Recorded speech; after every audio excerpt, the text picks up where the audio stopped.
अब हम करेंगे कि सापेक्ष पूंजी गतिशीलता के साथ स्थिर विनिमय दर। ठीक है, सापेक्ष पूंजी गतिशीलता में क्या होगा, जो हमारा बैलेंस ऑफ पेमेंट होता है, अब हमने बैलेंस ऑफ पेमेंट हमारा ऊपर की तरफ उठता हुआ होगा। अब इसमें क्या होता था, पूर्ण पूंजी गतिशीलता में बैलेंस ऑफ पेमेंट क्या हॉरिजॉन्टल रहता था, लेकिन ये हमारा क्या होगा, ऊपर उठा हुआ होगा। इसको हम डायग्राम के थ्रू ही समझेंगे। इसमें हम दोनों को लेकर चलते हैं, मॉनेटरी पॉलिसी और फिजिकल पॉलिसी को, कि सापेक्ष पूंजी गतिशीलता के साथ स्थिर विनिमय दर कैसे होगी। ठीक है, उन दोनों को लेकर ही हम चलते हैं। अब देखो इसमें क्या है, देखो हमारा इक्विलिब्रियम पॉइंट हमारा है ई, जहाँ पर एल एम ये रहा LM IS। ठीक है, और हमारा ये रेट ऑफ इंटरेस्ट, ये हमारी क्या हो जाएगी, इनकम।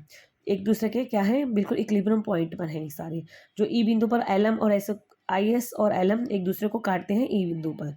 ठीक है, रेट ऑफ इंटरेस्ट हमारा OR है। अब यहाँ पर हम क्या करते हैं, फिजिकल पॉलिसी को अपनाते हैं, इसको विस्तारक करते हैं। ठीक है, राजकोष नीति का अगर विस्तारक करेंगे, जो हमारी राजकोष ये रही हमारी, जो राजकोष नीति को हमने किससे डिनोट किया, IS से। इसका विस्तारक करेंगे, विस्तार मीन्स बढ़ाना।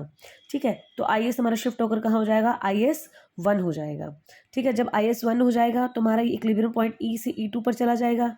जब E से हमारा E2 पर जाता है जब, तो हमारा इंटरनल इक्विलिब्रियम तो होता है, आंतरिक संतुलन तो हो जाता है। ठीक है, आंतरिक संतुलन होगा, जिससे हमारी इनकम होगी वो बढ़कर कहाँ हो जाएगी, OY2 हो जाएगी।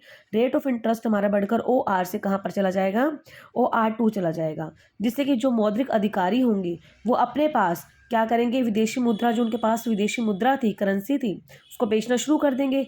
जब बेचना शुरू करेंगे तो हमारे पास जो मुद्रा पूर्ति है उसकी कमी आ जाएगी। मुद्रा पूर्ति की कमी आने से जो हमारा LM वक्र है शिफ्ट होकर कहाँ हो जाएगा, LM1 पर हो जाएगा। जब LM1 पर होगा तो हमारा रेट ऑफ इंटरेस्ट OR2 से बढ़कर OR1 हो जाएगा। हमारा जो इक्विलिब्रियम पॉइंट होगा वो E1 होगा, जहाँ पर IS वक्र LM वक्र एक दूसरे को काटते हैं। ठीक है, अब जो हमारा ये E से E1 है, ठीक है, जो हमारा E से E1 है, जो ये E डैश है, ये हमारा जो डिफरेंस है, ठीक है, ये किसको दर्शाता है, हमारा भुगतान शेष घाटे को। जब विस्तारक मौद्रिक नीति अपनाते हैं, ये तो हमने भी राजकोषीय नीति अपनाई थी, राजकोषीय विस्तारक नीति अपनाई थी, जो शिफ्ट होकर IS1 हो गया था, जिसके कारण जो ये हमारे इंटरनल तो इक्विलिब्रियम हो रहा था। ठीक है, जब हो रहा था इनकम बढ़ रही थी, जो हमारे मौद्रिक अधिकारी के पास जो मुद्रा थी उन्होंने बेचना शुरू कर दिया, जिसके कारण शिफ्ट होकर वो LM वक्र हो गया। जब हमारा मौद्रिक नीति अपनाते हैं, तो राजकोषीय नीति थी, जब हम मौद्रिक नीति विस्तारक को अपनाते हैं तो हमारा जो LM वक्र है नीचे डाउनवर्ड शिफ्ट हो जाएगा। LM1 से कहाँ पर, LM से कहाँ हो जाएगा, LM2 पर हो जाएगा। तो जो हमारा E से कहाँ पर चला जाएगा, E डैश पर चला जाएगा।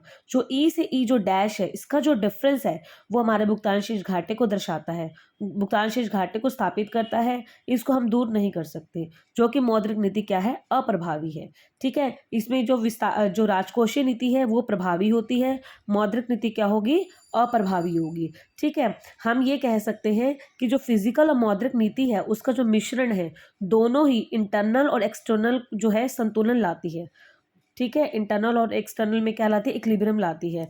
विस्तारक फिजिकल नीति के साथ ही हम क्या करते हैं, विस्तारक फिजिकल नीति के साथ और मौद्रिक नीति के साथ हम इंटरनल और एक्सटर्नल संतुलन स्थापित करते हैं। ठीक है, क्योंकि जब हम विस्तारक राजकोषीय नीति अपनाएंगे तो क्या होगा, विदेशी मुद्रा होगी, विदेशी मुद्रा जो विदेशी लोग हैं हमारे इन्वेस्टमेंट करेंगे, वही मनी सप्लाई बढ़ेगी, इनकम बढ़ेगी। ठीक है, एम्प्लॉयमेंट भी बढ़ेगा, तो सब कुछ है।